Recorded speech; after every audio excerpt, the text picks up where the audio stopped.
Okay. Now I can imagine a big fat tum-tum. Yeah. So I could give him some more darker, gorgeous blues. See how easy it is to get.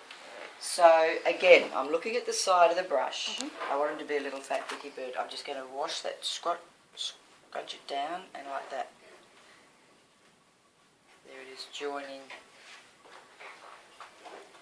And then,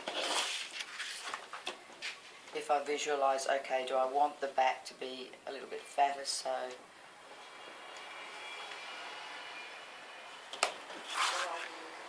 Even just putting like a tail, point down and then squash. And then I could do a little bit of the suggestion of the odd feather if I want like that. So I'm just not getting too carried away with it. And then a little bit of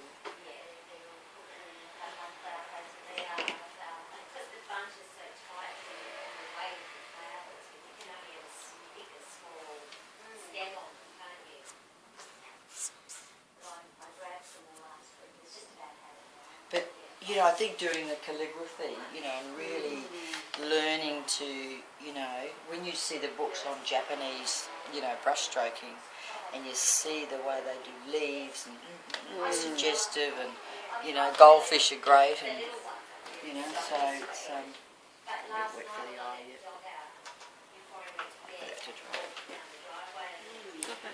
So if you want to put a few little branches on this.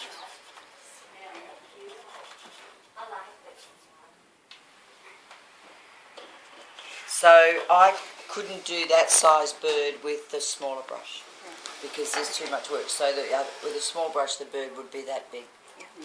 So you can